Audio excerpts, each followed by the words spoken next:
What up? How y'all doing? Welcome back to Take a Pitch, episode 99. 99. Let's the go. Aaron Judge episode. Rick Vaughn. Yeah. Turk Wendell. Taiwan Walker. There you go. Very few Yeah. people have worn 99. Manny Ramirez.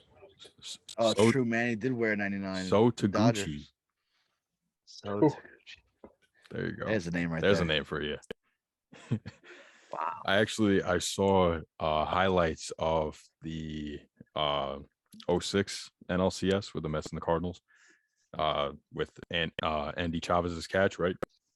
And I saw someone in the crowd wearing a 𝒑𝒂𝒂𝒂𝒂𝒂𝒂 jersey. No I was like, way. he played then? I was like, I guess that is when he played. Yeah. What a jersey to have, man. Right. I was like, that's interesting. I like he wasn't even that well known of a guy either. Like he wasn't the big star. Oh, I mean, he was what did he do? The guy. Yeah. Yeah. You know, I thought that was jersey. That's wild. Right. I love it. Yeah, let's see. I'm here for it. He was a starter. Actually. Yeah. 134 games that year. Hit 266. 2 bombs. Nice. Yeah. 2 bombs, just like we dropped on Japan. I mean, all right. All right.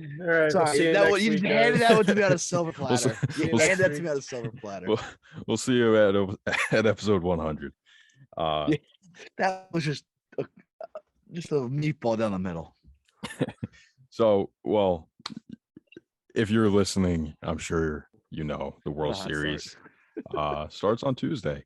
And before we get into that, there's a couple relax there, Max. There's a couple of things that have happened over the past week that was not involving the playoffs or the World Series.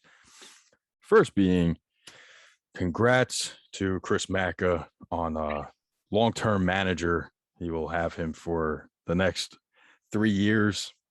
Aaron Boone resigns a deal with the New York Yankees, 3 years. I'm not sure the worth though. I haven't seen, nobody really reported on the value of the deal.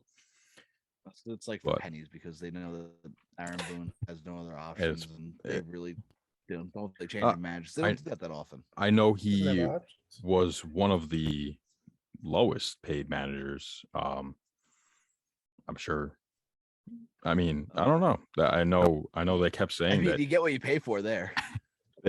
I know on MLB Network and everywhere, really, MLB execs were saying that if the Yankees let him go, that he was going to be the top sought-after manager, which I thought was just absolutely insane. That's asinine. Jan. He was going to be like the front runner for the Mets job and for everyone, right? Yeah, for the Padres. A lot of people had him going to the Padres. Had the Yankees not re-signed him, but he also has a 4th-year option for 2025. By the way. Yep. I think it's the dumbest thing you could have done. But then again, it's the Aaron Boone era in the Bronx, so who knows what the hell's going on over there, really? Brett Gardner's still got a job. Yeah, he's got a player option, I think. Yeah, they got a few Jeddes of their own. There. But seriously. Well, I don't know what happened there, but I mean, he has a 328 and 218 record with the Yankees, 200+ win seasons, 4 straight playoff appearances. Let me stop you real quick. The Yankees have that. He doesn't. He's done nothing. I'm saying under him, they have under his buffoonery. Yes. We could have done that, right? Of course, and probably even been better. No, but the thing is, if they finally stop, doing that 30-man, let me make 30 guys making the decisions, and let him actually do something, then maybe we actually see what Aaron Boone can actually do as a manager. Mm-hmm. Now, I think the fact that it's a 30-man council is more telling than anything. So they need 30 fucking brains to hit Judge 4th or 3rd or whatever. Yeah, it's insane. And maybe he never even had a say. Maybe this was implemented even before him. Probably, honestly. But after Girardi left, probably was he the one after Girardi? I don't even know Yes. what the lineage was. So yeah, probably after that, they probably just said, "Fuck it, we don't even." He's never had experience. Let's just throw it. Yeah, exactly. Yeah, it's kind of crazy though. Anyway, he came in 5th in 2018 Manager of the Year for the AL, and he came in 2nd in 2019. Yeah, only ALCS appearance. Say it again. 2019 was the only appearance in the ALCS. Yes. Yeah. Did not make it out of the ALDS. Yeah. 2019 was ALDS. 2020 was ALDS. Yep. Oh, my bad. What did I say? You said 19 was ALDS. Oh, sorry. 18 was ALDS. Yeah. 19 was the only ALCS.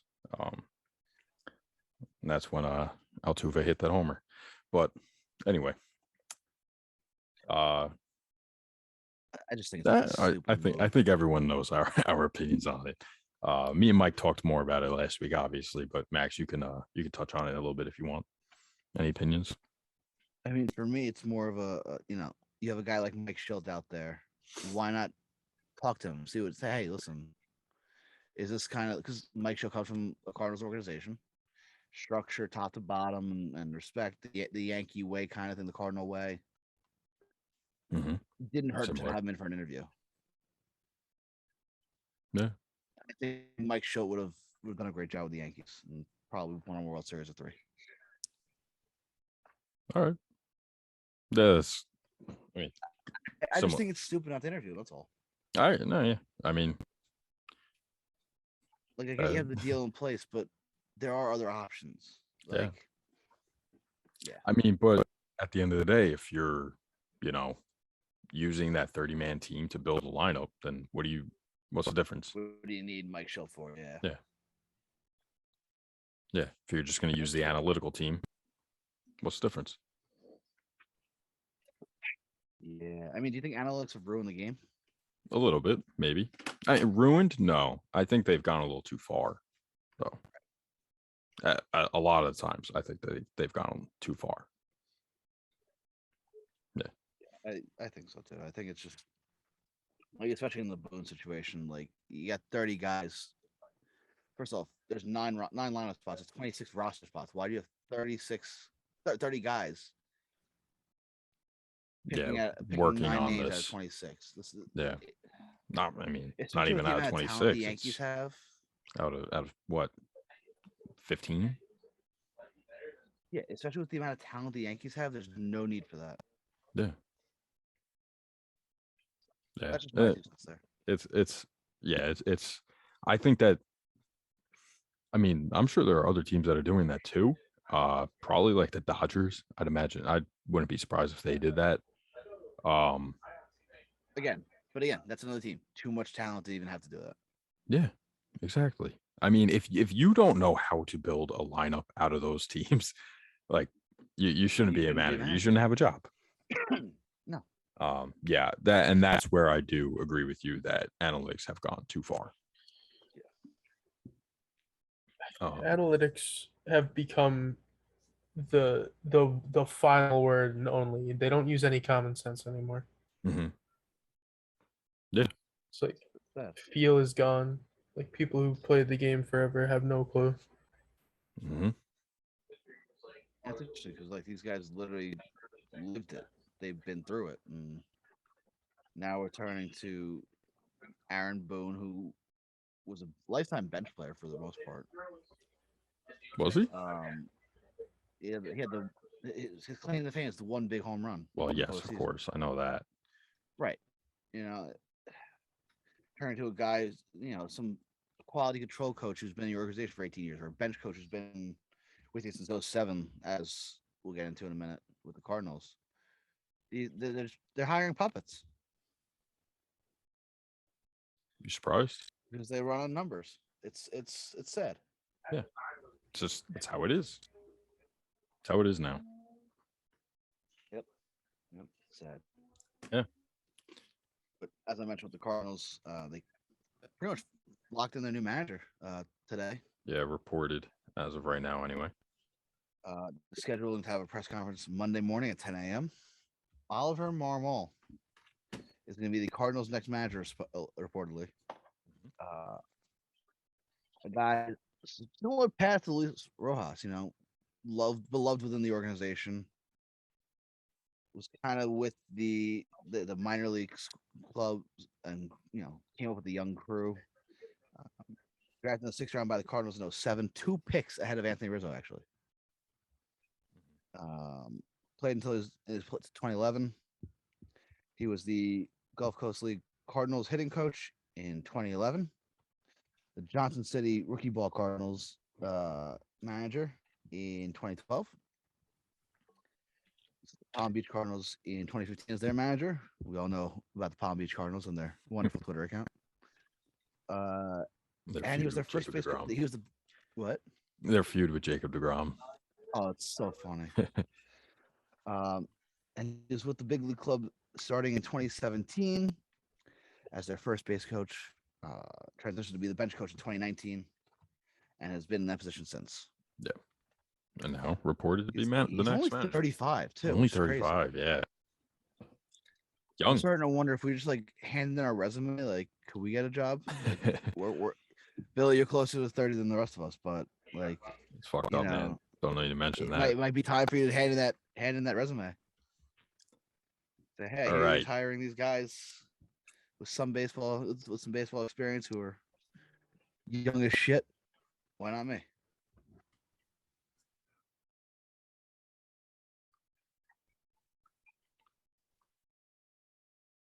What? All right, guys. We'll see you next week. Episode 100. Make sure to go check the episode twice already. Let's go. 3rd time's the charm, baby. Don't need to hurt my feelings, man. Listen, I'm a Jets fan. Okay, I'm collateral damage. No, I'm not a Jets fan. I don't need that. Anyway, you're the you told us that the Jets are gonna come back in the second half. Yeah, drug test. I thought they were gonna come back with 2 minutes left in the game. Down 4-13. Yeah, they could have made a nice little run. They had 2.5 minutes. They could do it. Yeah. So a run to the golf course. I had a feeling it was going to be him, just because the way that things were being talked about over the past week, and it seemed like the Cardinals were going to be hiring from within. So, I mean, it made the most sense that it was going to be him. It is interesting though with the comparison to Luis Rojas, and that they're going with this, and I mean. Whoa. I don't know. The biggest we'll difference, I think, is that he's gonna have a full off season to get it done and get acclimated, as opposed to Rojas, who literally got handed the job on a whim in February after a total fiasco. Then he didn't manage a game until July. Exactly. So there's a little bit of a difference here, but I do see a ton of similarities. I think Marmol's in a much better position as well. Well, yeah. I mean, just got a playoff team. He was handed a playoff team. He's been a bench coach at least, as opposed to Rojas, who at the highest level at Major League Baseball was the quality control coach. Same thing. Doesn't matter. Still both in the dugout. Yeah. Yeah, they're sitting there. But the bench coach only takes over if the manager gets thrown out. How many times the the manager? Right-hand man kind of thing. And yeah, but that's so is the quality control coach. He's there to do basically the same thing. He's like second bench coach. I mean, either way, this fact that he was handed a playoff team doesn't hurt him. No, it helps, of course. Definitely puts him in a better position. Two of the best defensive infielders in the corners, and Goldschmidt and Arenado helps him a lot too. Huge breakout offensive season for Tyler O'Neill. They have crazy outfield defense. Bader had a good offensive year. Carlson had a good rookie year. Yeah. Newt Barr looks like he's going to be above average fourth outfielder. Be a fourth outfielder. Edmundo Sosa should just work on that accuracy, and he'll be fine. Don't don't be throwing no fucking rockets at umpires' faces. Yeah, no, they got a nice team. They have a nice team. That's why they made the playoffs, obviously. 17-game winning streak doesn't help. Yeah, I mean, that's really what propelled them there. Otherwise, who knows what could have happened. Yeah. But we'll see. We'll see how it goes. It's there's only time will tell. That's really right. And that's the thing, yeah. But now it's the Padres and the Mets still looking for managers. There's only two teams vacant. And as of right now, but Dusty Baker's contract expires at the end of the World Series. So it'll be very interesting to see what the Astros do with him. I think if they win, he'll retire. I think so too. I was thinking the same thing. We'll see though. Never know. Also this week, Major League Baseball with a huge step in the right direction for minor league players. A lot of the talk about minor league players is they don't get paid enough, and the housing situation, all that stuff. They poor living conditions. Major League Baseball taking a massive step forward on that, introducing a mandate saying teams must provide housing for minor league players, or whether it's in the form of a stipend or lodging, like have a compound kind of thing. A house. It's a huge step forward, obviously. Well, no, they have like an apartment complex. Yeah, that's what I mean. Like that. Yeah. Like a frat house. Pretty much, yeah. May as well do something like that. College dorms, yeah. Either way, huge step in the right direction because this has been an issue for far too long. Yeah. And because of you cut out. I said, think about how many guys have quit baseball because of they don't have enough money to keep going, or yeah, and they raise their salaries, or I think they raised their salaries last off season. Yeah, they did. I think, right? Yeah, but I think only the Blue Jays were really getting ahead of it and saying, "Hey, we're gonna actually pay them a lot better than the minimum." I'm pretty sure that it was every team. That it was a league-wide thing. That's mandate, why that's why they made the minor leagues smaller so they could pay them more. Yep. Gotcha. Yeah. Now the question becomes: is this housing thing going to be, a little more money in a stipend, a housing stipend, or something to do what the Astros did, which is what I think they should just do a lodging option. Yeah. Like a college dorm kind of thing. It makes the most sense because you build that. It's a one-time build. You just buy the property, you build it. You have, 30 rooms or whatever, and then, a common space and like a kitchen. Yeah, you make it a dorm room or a giant frat house, something like that. It's definitely the best way to go. Both economically. Yeah, it's a one-time payment, and then they just live there. Think about it, team building right there. And it's the minor leagues too. So like a majority of these towns are like college towns. Yeah, exactly. So, like, places like buying land is relatively cheap. Yeah, inexpensive. Yeah. Yeah, especially in the random states. Yeah, Kentucky. Like how much is a fucking Mississippi and yeah. How much is land in fucking Biloxi? Like, the Shuckers. Or down in Alabama with Rocket City Trash Pandas. Like there you go. Yeah.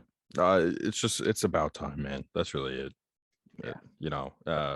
And hopefully they do some more things for the minor leaguers, but this is a great first step. It really is, It's a huge step in the right direction. And I think especially if a lot of teams do that single housing or if the stipend works out better, stuff like that. Mm-hmm. I think you'll see that it's going to help grow the game in these college towns, in these small towns where kids are like looking for things to do, and little leagues are small and stuff like that. So it'll help the roots of the game too. I think if more players are like hey, this is a great experience playing minor league baseball. Instead of saying, oh, it's a drag, it's brutal, or 6 guys living on one floor, Mm-hmm.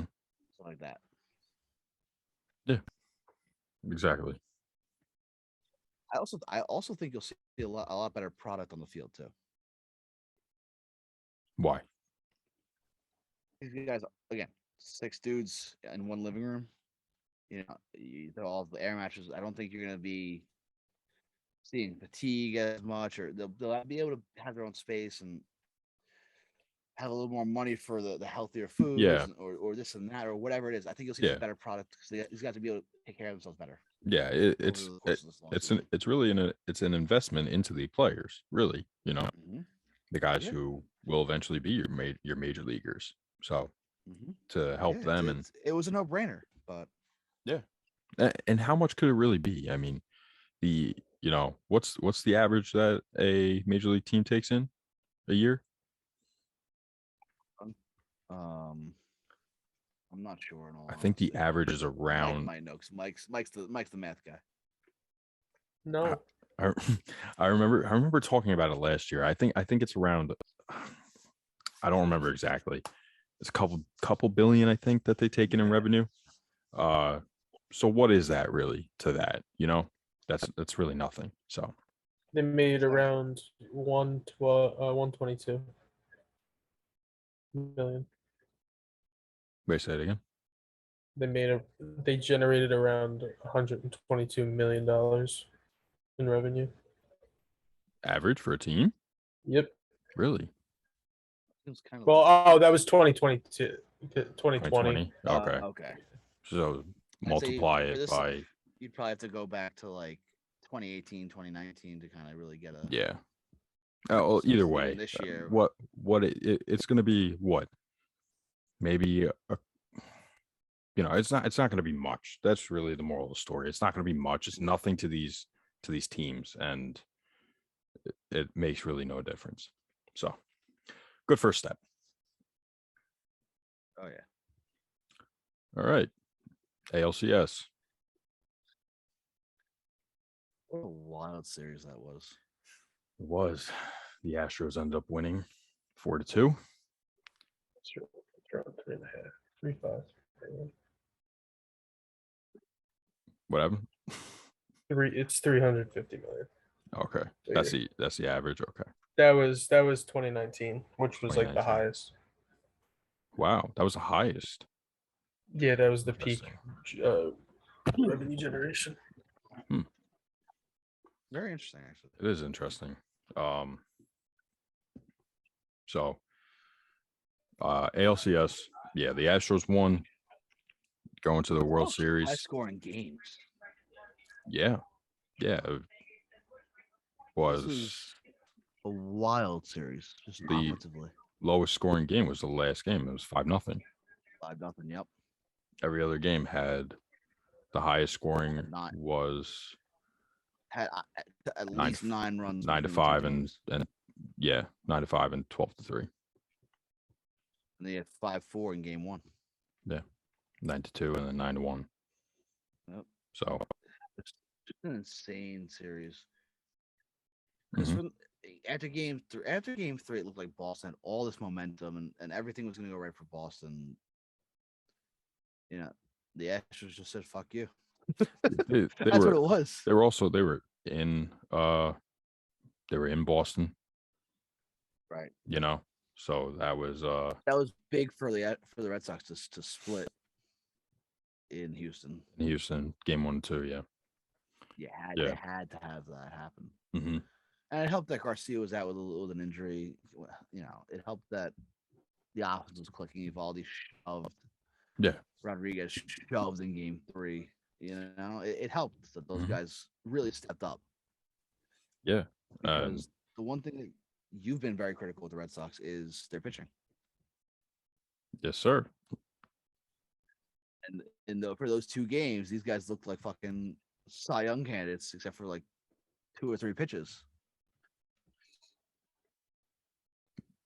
Wait, who? I mean, these guys. Who are you talking about? Evaldi in game 2, and then Eduardo Rodriguez in game 3. These guys look legit. Yeah. I feel like 2 or 3 pitches each that really kind of hurt them, but it didn't matter because the game was out of reach. Yeah. Yeah, exactly. Their offense was just working on all cylinders, and that's what the Boston Red Sox are. They're a dynamic offense, and not even a dynamic offense. They're just a powerhouse offense, and they could attack you for how many fucking grand slams did they hit? 3. So I mean, just that alone, first team had 3 in a series. Yeah, playoff series. And that was what, in the first 2-3 games? What was that? Yeah, first 3 games. It was the first. Yeah, first 3 games. Like that's insane. Yeah, insane. So not surprising, but and with them, it helped that fucking Kike Hernandez his slash line that series was 385, 407, 846 for an OPS of 1254. I mean, he's really was a huge reason they won those first 2 games, and we're even in that first game. Yeah, those, 2 and 3. Sorry, we're in the first game. Yeah, because JD Martinez struggled. Hunter Renfroe struggled mightily. Yeah. Well, JD hit a home run in Houston, a big home run, no? But yeah, his slash line for those 5-6 games, 235, 435, 647. Yeah, no, I'm not saying they hit well. I'm just saying that he did hit a big home run. Oh, yeah, a huge home run. Yeah, I mean, you don't necessarily need to compile a fantastic stat line to have a good series, but as long as you're clutch, that's really if you're coming up big for your team, then that's really what matters. Right, but in a series where the run output was astronomical in comparison to the rest of the season, having only one guy only having 2 guys hit over 280 in a postseason series isn't going to win you a series. The other, by the way, is Rafi Devers. Like I said, you don't necessarily need to compile a great stat line. If they're getting on base and they're driving them in some way, moving them over, being productive, then that's really right. Okay, so JD and his 435 on base percentage, you can make a case for Yeah. Verdugo, and how many productive outs did he have? 417. Yeah, exactly. I mean, Verdugo. I think that was game 6 with the stolen base. Strike him out, throw him out the whole play, right? Yeah, I think so. Dude, what was going on there? Why? That's all I gotta ask. Why? What is he doing? Why? Do you agree? Like, what was the reason for that? What the fuck? Yeah. I didn't see the point of that. I just didn't see the point in it. I thought it was just a stupid play. Yeah, I mean, but you want to talk about guys getting on base?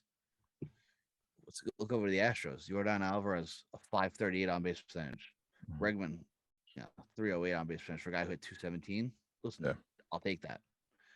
Jason Castro in 3 at bats, on base percentage of 800. Guy coming off the bench, getting on base 80% of the time. Clutch. MiLB Players, 520.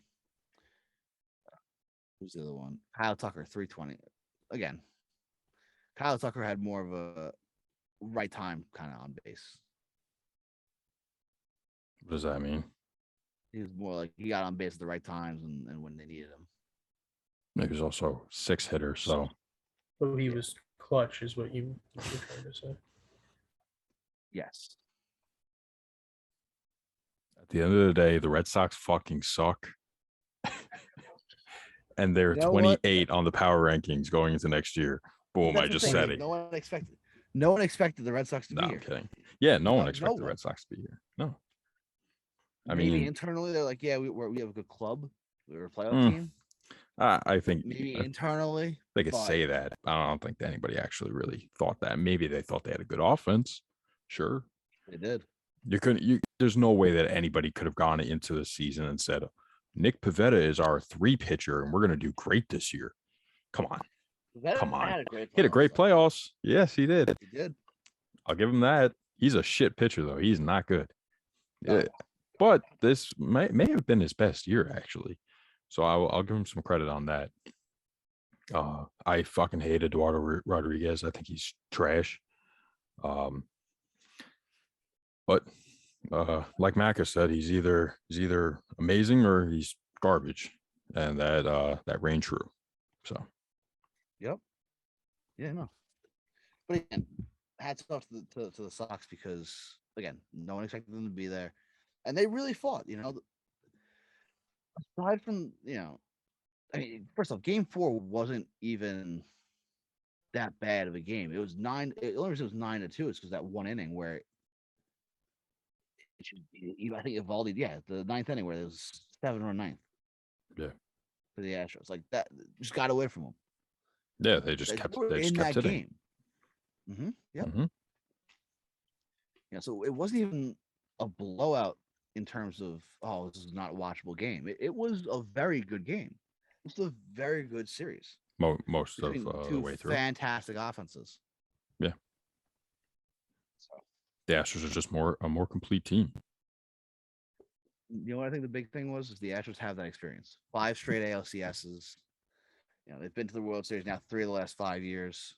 What experience do the Red Sox not have? Just the same amount. I'm just saying it's a consistent. It's a larger pool of experience. I guess. The Red Sox, the last 2 years weren't great in the playoffs. Really, the last 2 years. Then 2017 they weren't in the playoffs. But they won in 2018. They did. You're right. But look at this team. It's a very different team. Very different. I don't know if I'd say very different. Outside of, was JD there in 2018? Don't know. Don't remember. Outside of Devers, Bogarts, Vasquez. Okay, Vasquez. Yeah. Verdugo was with the Giants, wasn't he? I mean, the Dodgers. He has the experience with them. JD was with the Red Sox in 2018. Okay, so then JD, that's really it though. Verdugo was on the Dodgers. He had the experience in the World Series. You really played in the World Series though? Bogarts, Devers. He was there. He knows what it was like. JD. Right, him and Kike. Vasquez. And Kike. Oh, they had Hanley Ramirez. They had Hanley Ramirez in 2018. They had Hanley Ramirez. Yeah, he was the D. That was the DH year. It was DH. Oh god. Nah, he only played 44 games. A fucking ring though. Oh, maybe it was the year before that where he DH like all the time. Yeah, he was there 15 to 18. He pretty much.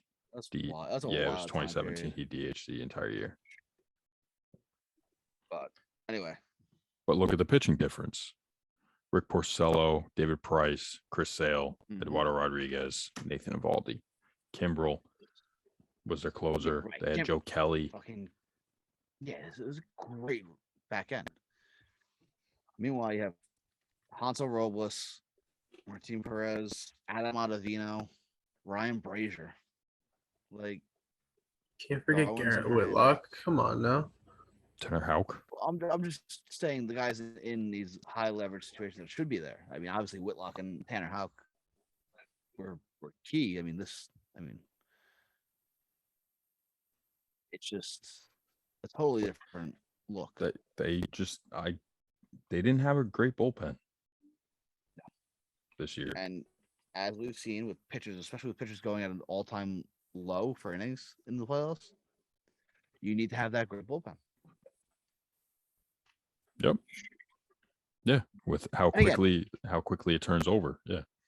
Right, and again, not taking anything away from the Astros because I think they proved to the world that this is a good team.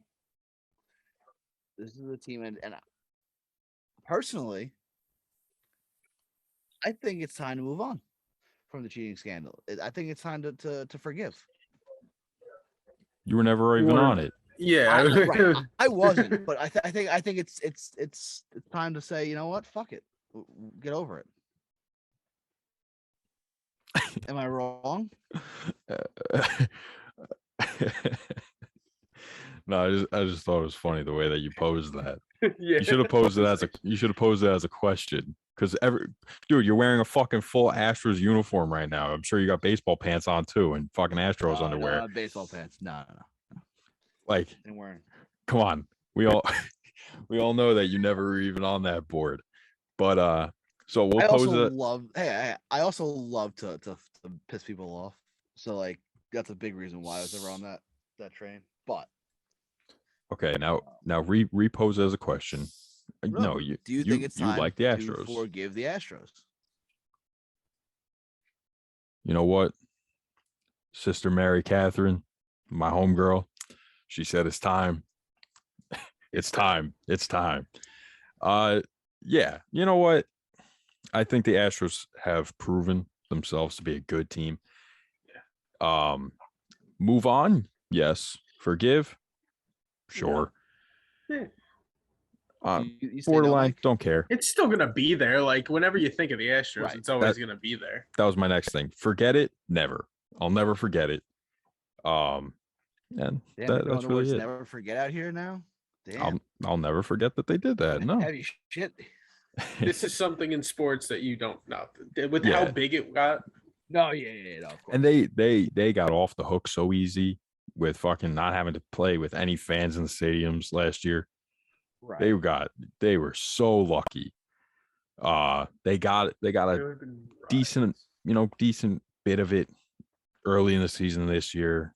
Throughout the years, kind of sprinkled around, but it wasn't as big as we originally anticipated it to be with the fans and the Astros. But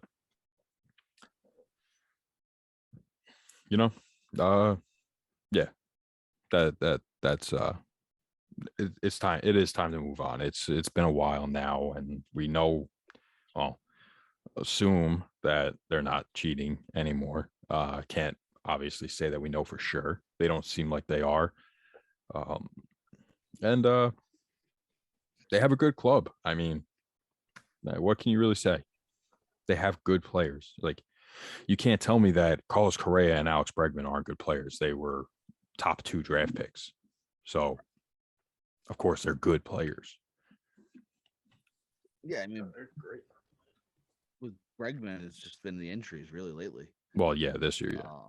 This year, and I think towards the end of last year, 19, right? 19 here. The end of 19, he got hurt. No. Last year he got hurt a little bit. But this year he had a bunch of injuries. He only played like 91 games or something. So you just can't tell me they're not good players. Right. Yeah. And Correa was top 3 in WAR this year. Yeah, a lot to do with his defense. I mean, he led. But again, either way, you can't tell me he's not a good player. No, he's a great player. He's definitely still a bitch. Yeah.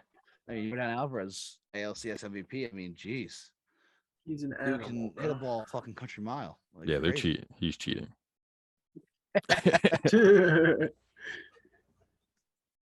They're just a very well-rounded team. They are. They're like I said before, they're a dynamic offense. That's really the best way to say it. I mean, they can do everything. Right. And we were curious how they were going to replace the George Springer output, how they were going to fill that hole. And Kyle Tucker did a great job. Kyle Tucker, this year. Not only did he fill it, he fucking exceeded expectations and probably did better. Oh, yeah. Mm-hmm. So. This is a team. I think developmentally they're great. They got these guys come right up and ready to go.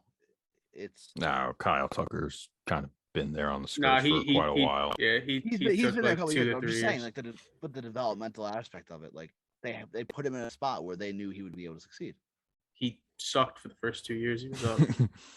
He was awful. Player, was he a full-time player? Yeah, I mean he was playing he was starting like 90 games a year, probably. Yeah. He was trying to be a full-time player. He was only playing 90, if that, because he wasn't doing well. Yeah. But he put it together this year. Yeah. So. Yeah, I mean, I think it's time to kind of move on from the hatred and just say, okay, it happened, put it in the past, and move forward. Embrace the hate. Embrace the hate. Yeah, for the most part. Like I still think that you just can't tell me that Correa is not a douche. Like, he's a douchebag.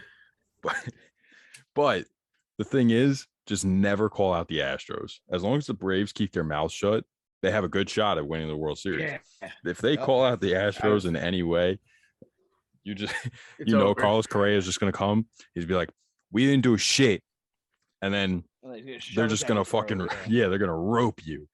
I was gonna say, can we just announce congratulate the Braves already, or? Oh, that's where we're going next. NLCS. Well, no, I meant on their World Series, but we'll get there. Okay. Anything else on the ALCS, Max? Congrats to the Astros, and I was happy either way because it wasn't the Dodgers, the fucking Braves. Oh, what?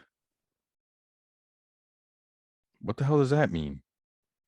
You're happy either way because it's not the Dodgers or the Braves, but the Braves. Yeah, Max is weird because I wasn't, I had never deal with that series. I was rooting for the AL no matter what. I don't like cheating teams. Sorry. You know what? I thought you were ready to move on. Yeah, for the Astros, sure. Not with you. We can't move on with you. And not with you, and not with 𝒂𝒂𝒅. 𝒂𝒂𝒅 could fuck himself. I hate that guy. You know what? You can't deny that what he brings to the Red Sox is something that most managers don't seem to bring right away. What do you mean? Like they want to play for him, it's right off the bat. Well, yeah, because he knows all their dirty little secrets. Yeah, I would love to play for a guy that's got me a fucking camera telling me what pitch is coming. That'd be dope. Fuck you guys. All right, NLCS. Much closer matchups for the first three games, anyway. Yeah. They were all one-run games. First three games. First two were walk-offs. Yes, they were. Yeah, in Atlanta. And game three, then the Dodgers stole a game back in LA, though. So, no, don't know if that's stealing a game. That was a game that Dodgers really didn't have any business winning. Refresh my memory. What happened? They played like shit. What happened? First off, the losing pitcher was Luke Jackson. Let's just put it that way. Wow, atrocious. Makes a lot of sense. He was pitching. The atrocious championship series. Oh my god, so bad. Yeah, but no, it was all in the eighth inning, so the Braves had their number, and just they shut him down, and for whatever reason decided to bring in Luke Jackson. And that's the end of that, All four runs were charged in a third of an inning. It's really as simple as it was. Minter, Morton, and 𝒂𝒂𝒅 shut him down. Yeah. And then you bring in fucking Luke Jackson. Like, I don't get why he was even on the playoff roster. So I don't get it. It's really funny to think about Tyler 𝒂𝒂𝒅 pitching in fucking high leverage situations. Right. Due to his cheeks, like what, last year, 2 years ago? Yeah. Come on. The Braves, they eventually won game 4 and they were up 3-1, which was just like last year, 2020. The Braves were up 3-1 on the Dodgers and ended up crumbling. Didn't happen this year. Braves defeated them in game 6 and are going to the World Series. Congratulations to the Braves. Yeah, listen, I'm happy for Freddie Freeman. Well deserved. Like, I hate that I love Freddie Freeman. As a Mets fan, I hate the Braves. Why do you hate the Braves? Ask you. It's just one of those teams that, like, especially growing up, like the Braves 14 division championships in a row, and then obviously the Mets won, and then the rival with the Phillies, so I hate the Phillies. Plus, I have all my friends who are Phillies fans, and they don't make it easy to like anyone on that team. The Nats, again,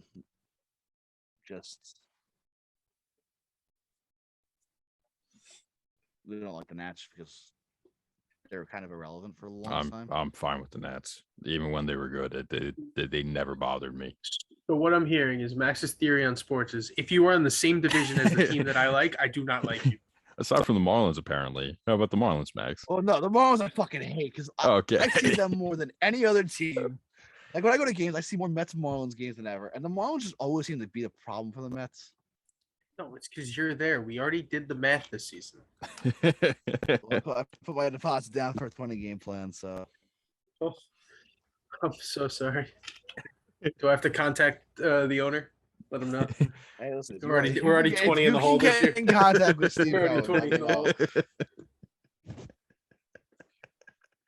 Oh shit! Don't show up the first 20 games of the year. It's the same thing. I hate you all. I really fucking hate you all. I mean, this is all just based on I'm fact. just laughing, man. Relax. But yeah, no, like yeah, I don't like the Braves. I like Freddie Freeman. He's easy to root for. It's so hard to hate him. It really is. Yeah, he's a great guy. He's a good guy. Yeah. Yeah, I don't like the Dodgers. I have 100%. We know. Why do you hate the Dodgers, Max? There's just so many fucking. We're not getting into that. So who do you like? Like the Pirates? Like I'm a big Astros fan. I'm a big Red Sox. Yeah. So you hate the who else the Yankee teams. fans hate? Who else the Yankee fans hate? Blue Jays. The Mets. I do like Mets. the Blue Jays actually. I like So you're not a Mets fan. Yeah, I stick to being a Mets fan. I do I like. do too. That's the reason I drink. Jeff might have a reason for that part for that, but I listen. Yeah. I was happy that if both teams lost, I was very okay with the meteor hitting the stadium. And there's no World Series.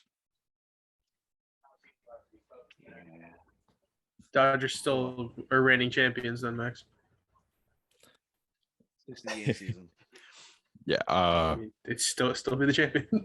I mean, it was almost as if it was the worst case scenario, in my opinion anyway. I did not want the Astros or Red Sox to make it. I did not want the Braves or the Dodgers to make it, but yep. They did. And so now I'll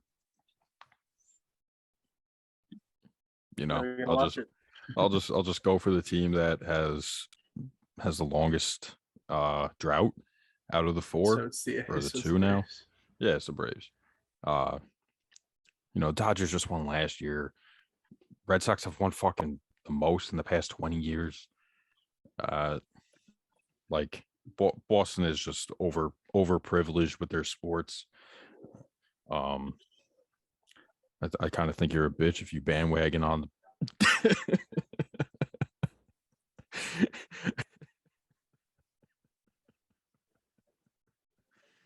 I was just trying to get your attention. That worked too. You shot right up. I like the Braves. They're just, even being a Mets fan, like they're not affecting us now. So what's really the difference? There's no one on their team that I hate. There's no scumbags. And Marcell Ozuna is not the greatest guy. What has he done to you or to us? Yeah, and he's not even on the team right now. Oh, I know. I don't like Dansby. I just feel like he's a douchebag. There it is. There it is. I don't know anybody that does like Dansby, besides K-Dub, and that's really it.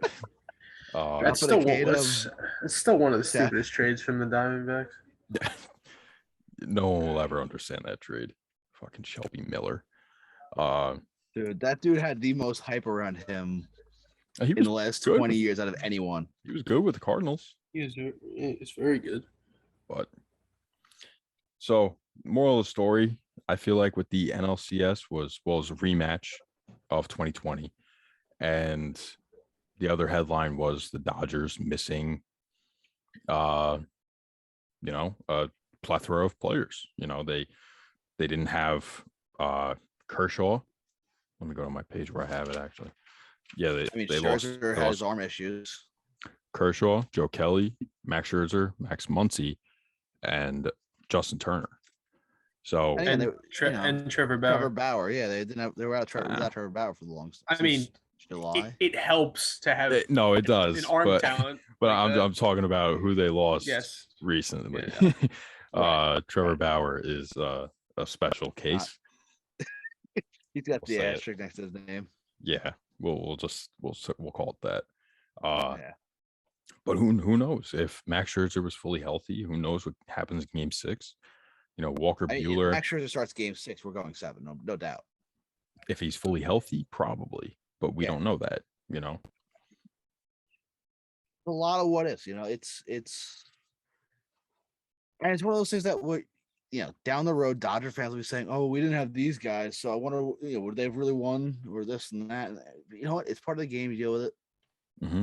And I think it's definitely a huge question mark because, especially a guy like Max Muncy, as much as I fucking hate him, the talent's there and the bat is there.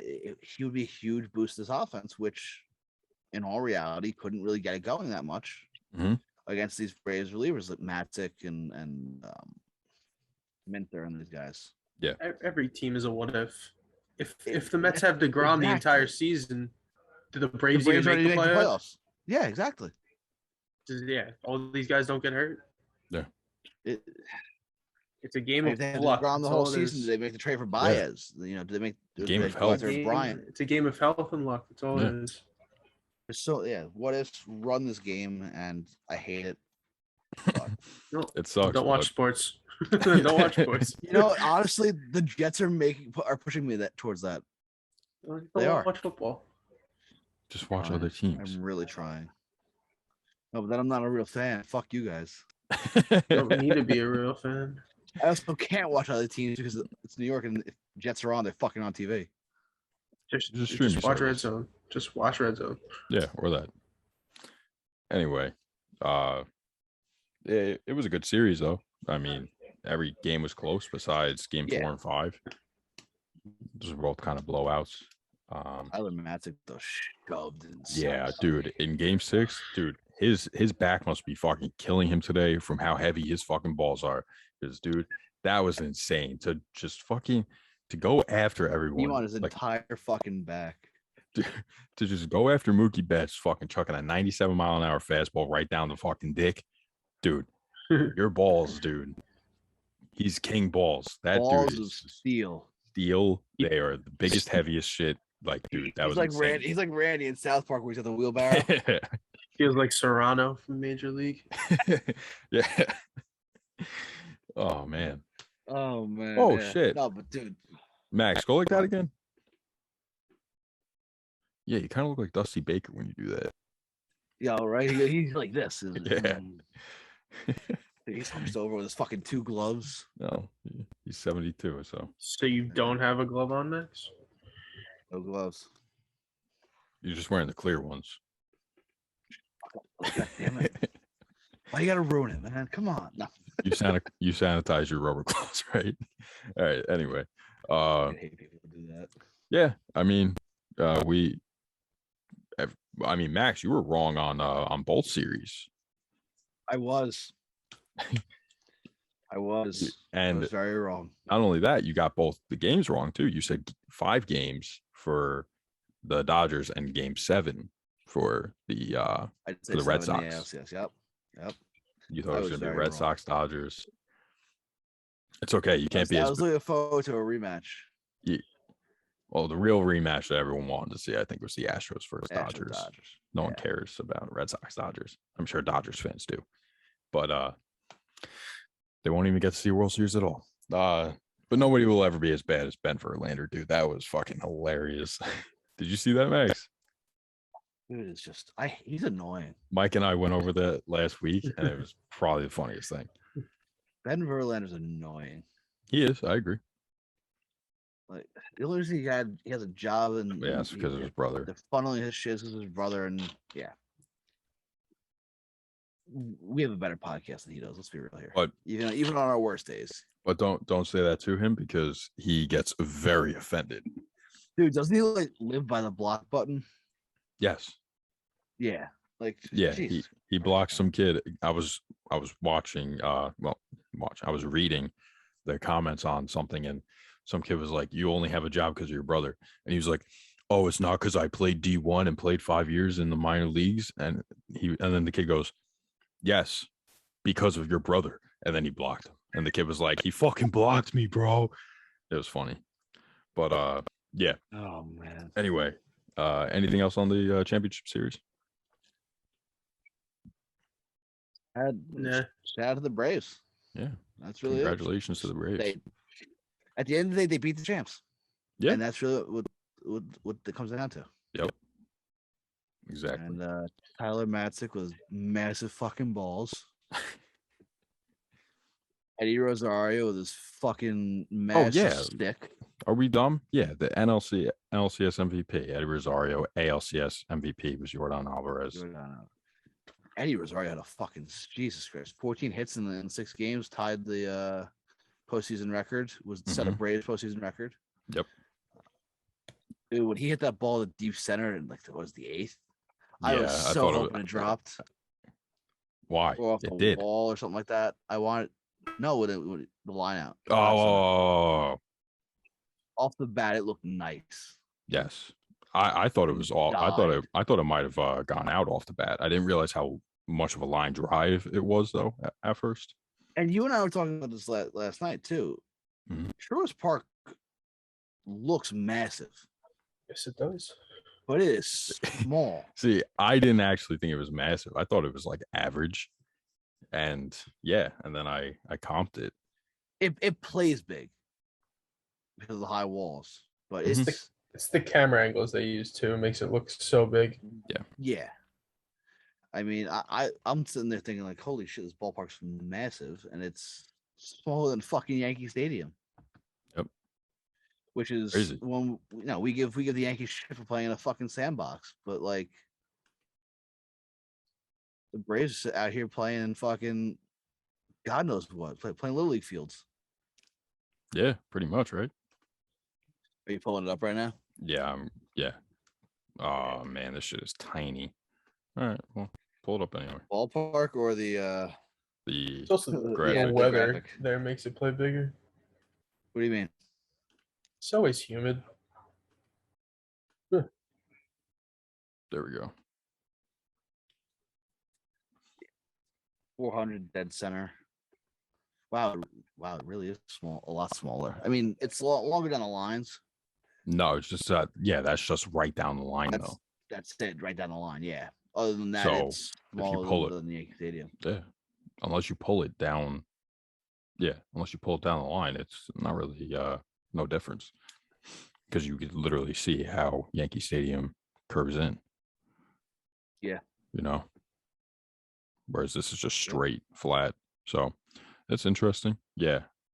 Yeah, because I was like, there's no way. I feel like it's not that I feel like there's no way that it's that big. Doesn't feel it, but it looks it sometimes with the camera. I mean, you're right with the camera angles like that. But Eddie Rosario, great series. I think his final slash line was, where is it? 560. I just had it up actually. 607. Yeah, something absurd, right? Yeah. 560, 607. I don't remember the slugging. 1040 OPS. 560, 607, 1040 slugging. Oh, 1040 slugging. 47 OPS. That's right. Yeah, crazy. That's I mean, especially for a guy who's not a superstar, you know, and he was The acquired. deadline for Pablo Sandoval. Pablo Sandoval. Yep. Thank you. That's what I was going to say fucking next. Pablo. Jesus Christ. I mean, and that was talk about steal of the year. Yeah, easily the biggest steal of the. It's crazy that nobody wanted to sign him. Right. In the offseason. Yeah. Yeah. I mean, man. But Ozzy Albies had a good series as well. Yeah. 280. Yeah, just a nice series. Ozzy Albies. Yeah. Great defense, of course. Good base running. Yeah. Oh yeah. All right. Bellinger hit 412. Yeah. In the NLCS. Yeah. Belly looks like Belly might be back. We'll see if he could put the injuries behind him and not have a resurgent 2022. AJ Pollock is kind of the same way he hit 381. Yeah, they'll never trust that guy with his injuries though. No. Yeah, I feel good to talk about Chris Taylor, who I fucking hate with a burning passion. His 3 home run games, I think he's the 9th guy to do it. Yes. Joining some fucking elite company though. Mm-hmm. I don't have the list in front of me, but I don't have it either. I mean, Chris Taylor hit 476, slugged 1048 with an on base 542 for 1589 OPS. Yep. Clear NLCS MVP had the Dodgers won. Yeah, and think about it. He's not really in the lineup every day if everybody's healthy. No, he is. I mean, he's just around. They put him somewhere. Guy in the outfield because you got Beatty at first. He's a utility. Not Beatty. You got Muncy at Muncy? first. Yeah, Turner at third because Turner was hurt a couple times. Yep. And then if Pollock's playing this way, you play Pollock. You play Bellinger and Betts. He could also play shortstop and second base too, though. The dude plays 7 positions. So they get him in there. I mean, he's one of the best well-rounded players in the MLB right now. But either way, you have Seager and Trey Turner though, up the middle, which is an absurd up the middle. No Seager anymore. Yeah, it's true. Probably give Lux a lot of time at second base. He hit very well this year, so Lux will most likely center field. Oh no, that's what blew Game 4. Not 4. Yep. Was it 4? Yeah, Game 4. It was Game 4. Yeah, that's what blew Game 4 for them. Blew it wide open. Yeah. 3 runs scored, right? Yep. I think it was bases loaded. Yeah. So. But yeah. Congrats to the Braves yet again. Yes, sir. Let's get it, boys. Stop being so fucking smelly, people. Like, seriously, like, I'm out in public, man. Like, dealing with people. Just stop being so smelly. Use some fucking soap. Order from 𝒑𝒂𝒅𝒏. Use promo code TAP for 15% off. Just fucking do it, man. Like, you people fucking smell like shit sometimes. All right? Like, order from 𝒑𝒂𝒅𝒏. 𝒑𝒂𝒅𝒏.com. Use promo code TAP for 15% off. It's a subscription base as well. So you can get 6 bars of soap for 3 months or whatever, however much soap you need to go through. Just do it. I love the product. I use it every day. I think my next is going to be the permanent tea tree.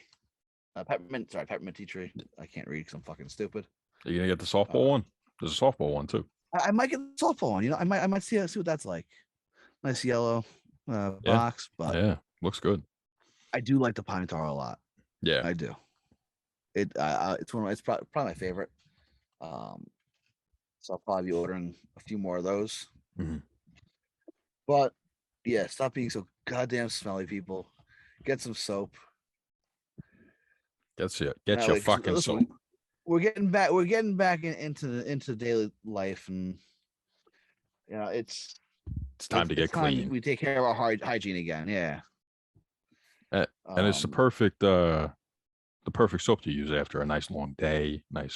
Have a nice shower, and then it smells so good. Like, and then exactly, it's perfect because then you're gonna stop being so fucking smelly.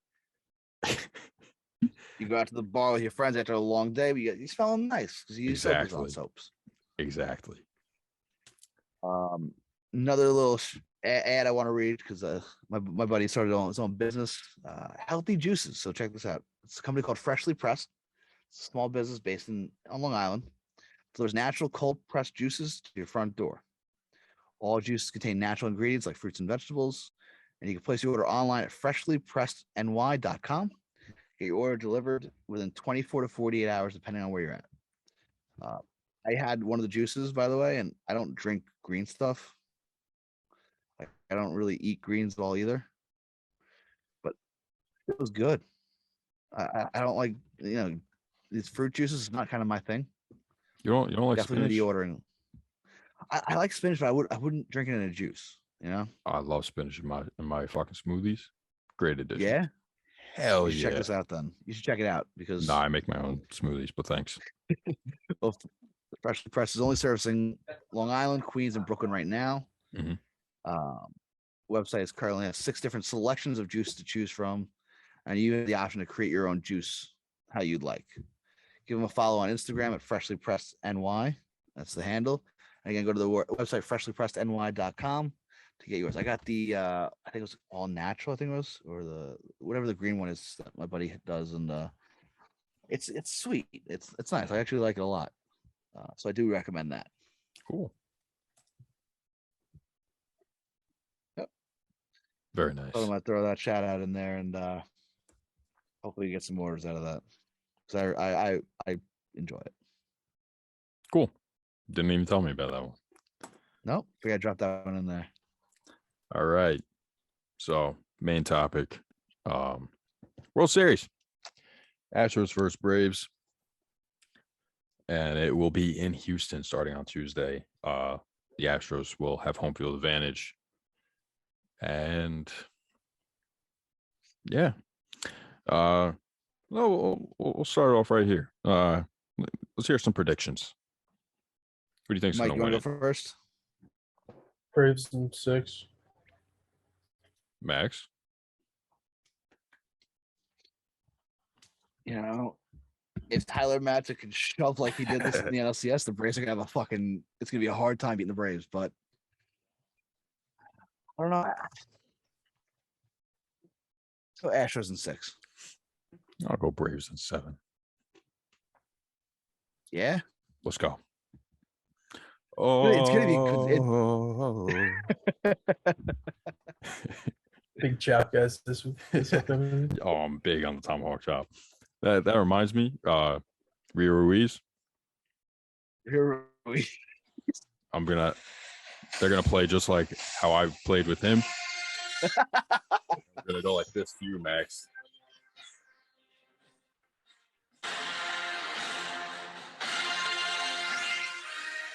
It's game over for Houston, baby. Get the fuck out of here. Let's go, Atlanta. Let's go. Let's go, baby. Oh man. Oh, all right. If you guys are big on the Braves, who's your World Series MVP? It's a good question. Let me scroll through the roster for a second. I don't even know who they have. And we got to give it to our boy Fred Ward, right? Frederick. It's a good, always a good safe choice. Fred Ward's always a good one. Yeah. Oh yeah. I'm gonna have to say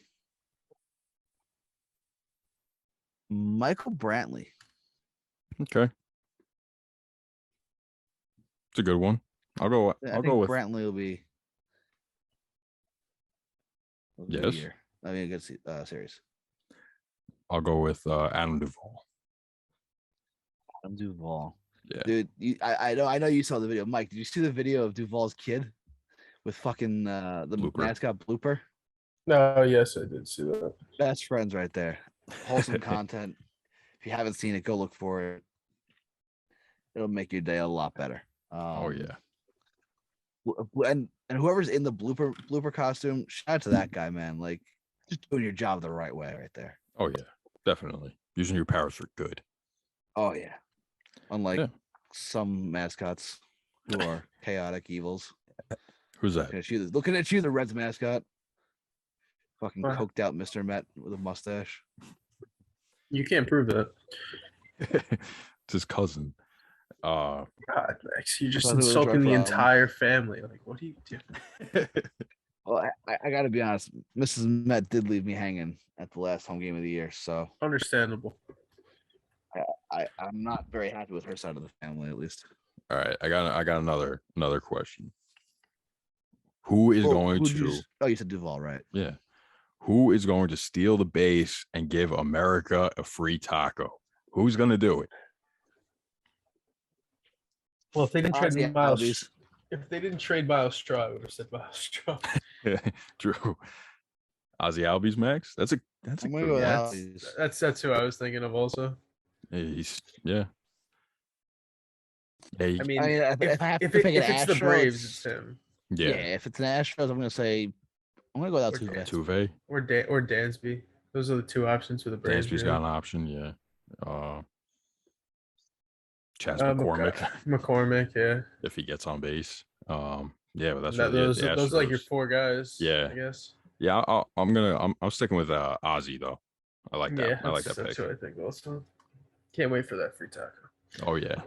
It's been funny throughout the playoffs. My brothers, but we'd be watching. My brother would see them Steelers like free taco every time. Like I wish. By the way, if you guys remember last year, we all got it right. We all picked Mookie, and we got it right. Yep. So, and we're all on the. We're all on the Albies train here. Oh, yep, exactly. So, we'll see. Hopefully, get it all right this year, and we'll get our free tacos. Sponsored by Taco Bell. Max knows. It's not nachos, Max, but it'll do. No, listen. I'll take a Doritos Locos taco. It's fine. You could get your nachos with it. Getting a free taco. Exactly. See, exactly. You know, it's you got to just game plan here because if you get the free taco, you got to build around the free taco. Yeah. All right. Yeah, pretty much. So, Max, you want to go through the little history of the Astros with the World Series? Well, I was thinking I got to ask because we talk a lot about these guys like Albies and these impact guys, Albies, 𝒂𝒂𝒂𝒂, Brantley, Alvarez, like that. Yeah, the big name. Who's going to be the X factor? Like we saw Tyler Matzek in the NLCS. We saw Ryan Presley and Kendall Graveman in the ALCS. Really, as a bullpen. Like, is there going to be a pitcher that's the X factor? Yeah, I feel like you kind of have to What do you think? I feel like you kind of have to pick a pitcher just because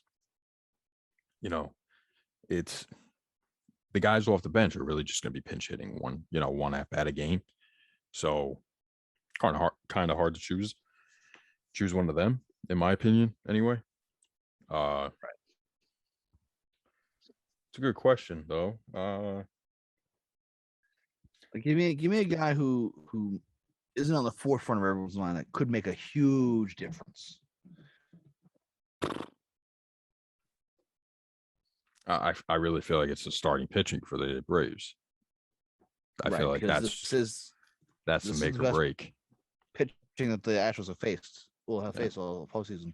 Yeah, I mean, and granted, yes, the White Sox are a great team, but history with the Astros and the White Sox, I mean, all three of those starting pitchers had like at least a 5 ERA against the Astros over the past like 3 years. So it's I'd be weary of those stat lines. So this will be the best pitching that they faced.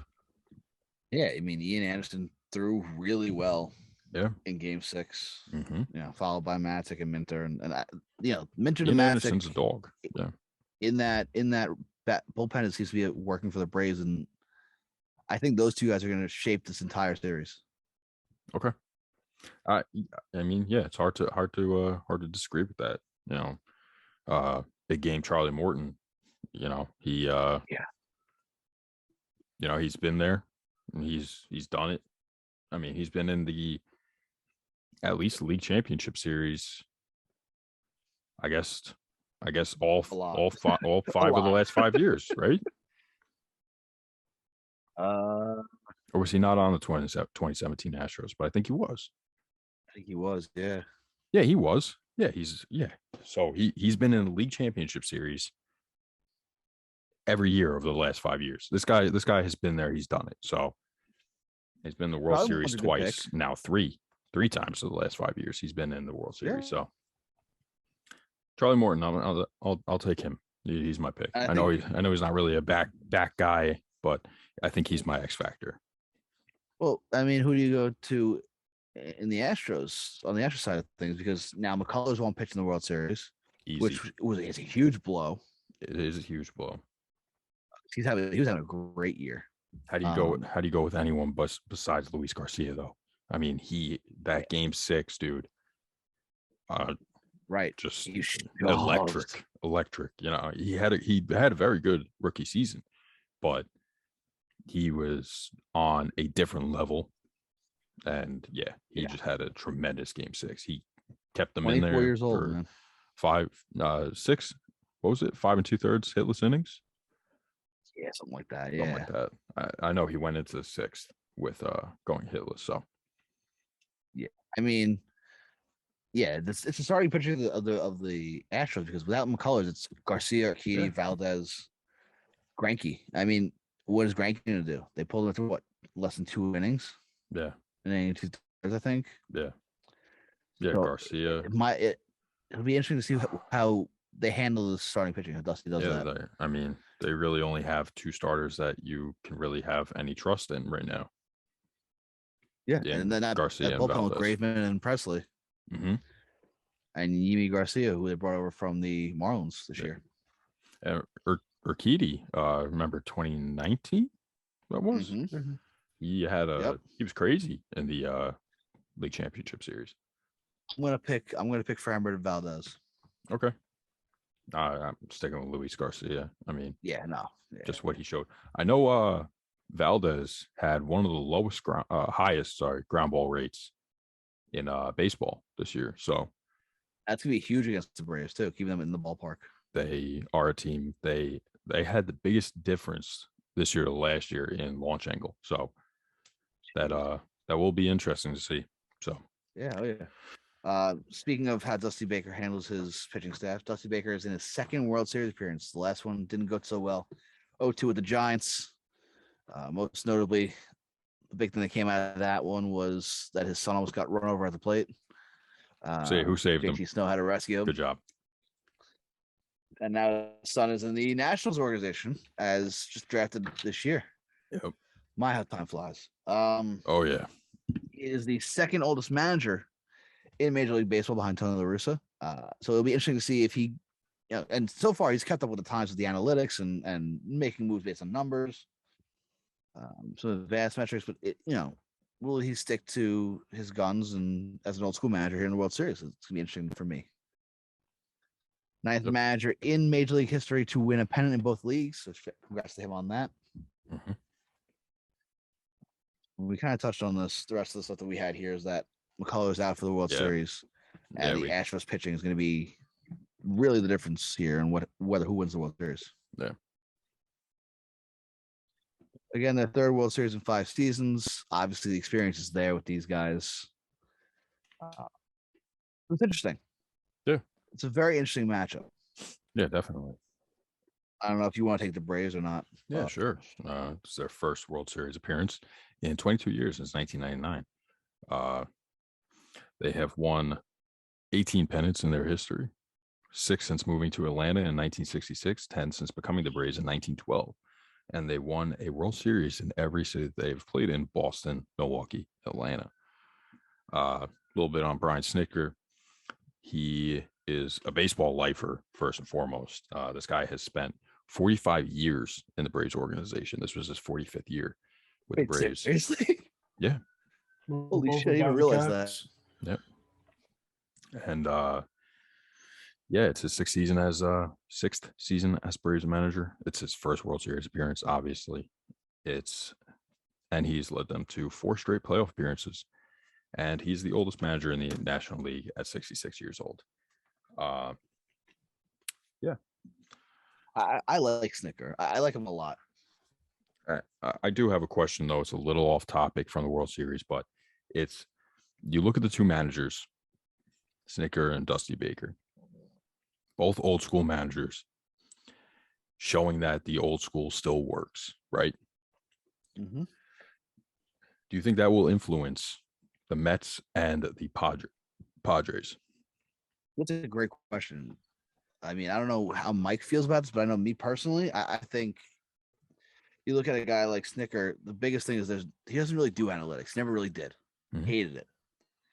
Obviously, he's done with this club without Acuna, without Acuna, the star. Yeah, the biggest player. They were given free reign at the deadline and all this stuff, but he's made it work without Soroka too. He's put these pitchers in the position to succeed. He's done it the old school way, really. Yeah.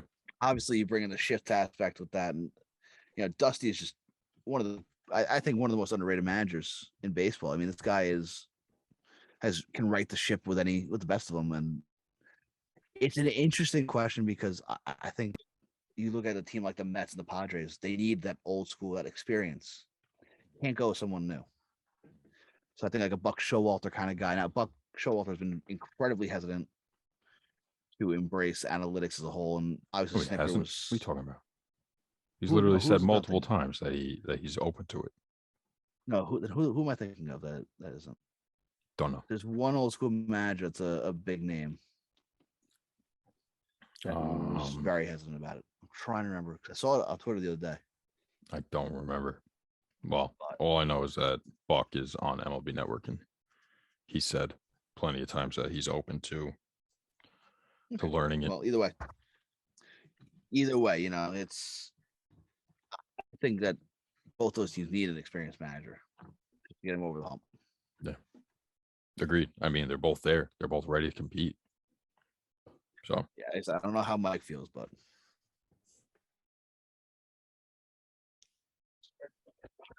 that's kind of your cue to say something, Mike. Yeah, sorry, I was spacing out. You were talking too much. I disagree. Do you think that that's since Snitker and Baker are old school managers and have led to the World Series, do you think that influences the Mets and the Padres? I mean, Steve Cohen is a very analytical person in general. Mm-hmm. Just because the way he runs his business is very data driven and stuff like that. Right. So I think he'll use that, but he's also smart enough to know that there's other things besides numbers. Mm-hmm. So I think he'll use a combination. Yeah. Especially if he does get like a manager like Schilt or somebody like that who at least has a feel for the game and understands the game, where they'll back up his decision making with the numbers. Right. And then I don't know the Padres enough to say what their background is, but I would assume that they're smart enough. They see what they have in front of them, use a combination of both, but be realistic in what you actually see as compared to just strict numbers, which a majority of teams are doing at this point. Yeah. Yeah. I mean, with the Padres, it's interesting because they just kind of locked in their new pitching coach without choosing a manager. Who's their new pitching coach? According to Buster Olney. Ruben, I'm not going to even go with the last name. I sent it to you, Billy. You can check it out. Where'd you send Niebla? I texted it to you. When? 9:55. I don't have it. It was a tweet. Oh, yeah. Ruben, Niebla? Probably Niebla. I'm probably Niebla, yeah. To be the next pitching coach, which is interesting. He was the assistant pitching coach of the Indians. I'd be careful with pitcher coaches from the Indians, just from recent memory. But it's very interesting that they're picking a pitching coach without even a manager. Yeah, I mean, it's an interesting decision. They're just gonna have somebody who's ready to go, I guess. I don't know. Going rogue. Yeah, they're going rogue. Making their own pitching, their own coaching staff rather than letting the coach, the manager, have a say. But yeah. Anyway, back to the World Series. With the Braves, it's interesting because we talked about this at the beginning of the year. PECOTA. Yep. We're not the biggest fans of PECOTA, are we? No. I mean, have they ever been right, really? No, I mean, they had the Braves at 82 and 80, which they weren't off. They weren't only 6 games off, really. Yeah. So it's interesting to see that the team really, again, another team that wasn't really expected to be here. They retooled their entire outfield at the deadline. I mean, what was it? July 30th, the deadline day. They were 51 and 54, 5 games back of the Mets. They were in third place with a 1% chance to get their World Series. Yeah. Just shows the importance of having a great deadline, honestly. Yeah. Yeah, exactly. I said it to you, I think, Billy, yesterday. This is very reminiscent of the 2015 Mets making the right moves at the deadline that you needed. Your star is hurt. The Mets it was David Wright. Making all the right moves, getting hot at the right time, winning the division, coming from back, behind the division. Having a postseason for the ages with someone who really, really didn't expect it. Murphy and now Rosario with the Braves. Now in the World Series against a team that's been there before, very recently. So it's a lot of parallels there. And you mentioned that they remind you of the 2019 Nationals too, didn't you?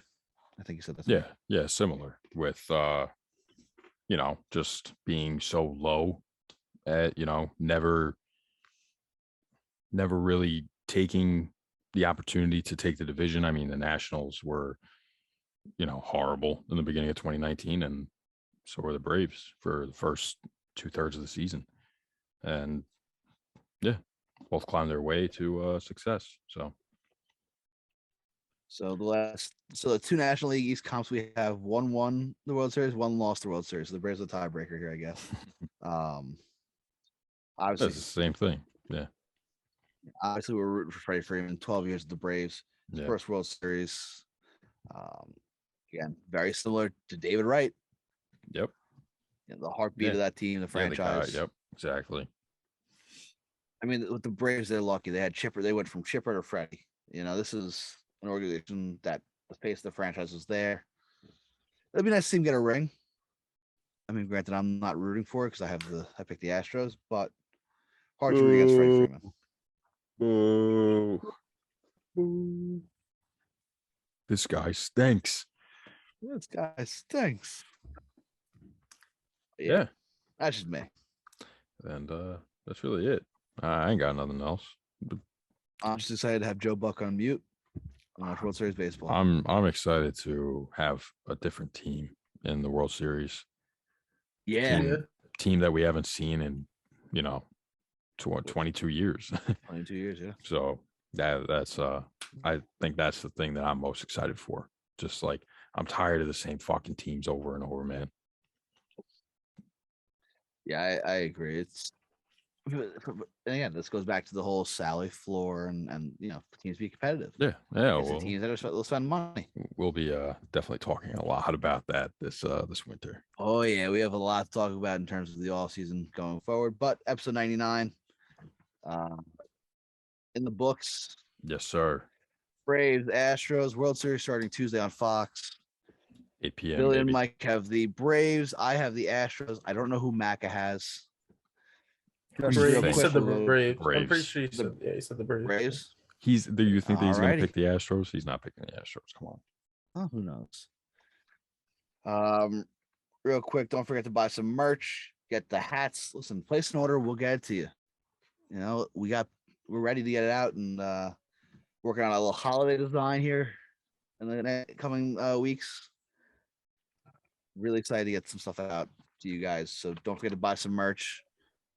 Buy hats. Check out the website, 𝒑𝒓𝒂𝒅𝒊𝒏.com. Check out the other podcasts on the Southside Productions Network, on the Power Play, having a great start to their season. Rangers are red hot. I'm very happy about that.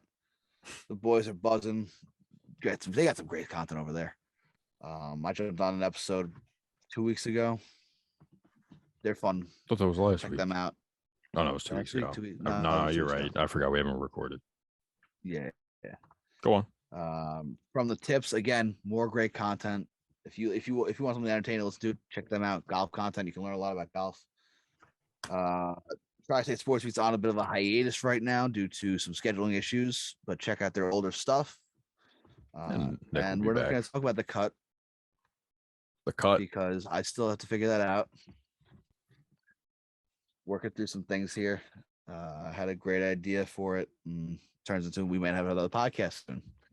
Show. Stay tuned for that. Show. It's not really a podcast. It's a show. You're right. It'll be a YouTube show. Yeah. Stay tuned for that. Check out everything on YouTube. Check out everything on Apple and Spotify. If you didn't watch, go watch. If you didn't listen to audio only, go do audio only. Run the streams up. Let's go. Let's get some money on this thing. Let's do it. The more money we bring in, the more things we could do for you. The more we could give to you too. Yeah, because Billy and I were talking about this. We want to give away some gift cards. We want to give away some Fanatics gift cards. I mean, for me personally, I'd love to give away a free year of MiLB TV for someone. I think that'd be a cool giveaway. But again, we need some money for that. So listen, run the streams up. Help us out. Help you. Yes, sir. Help me to help 99. You. Exactly, Mike. Let's do it. There you go. Episode 99 is in the books, baby. We will see you at 100.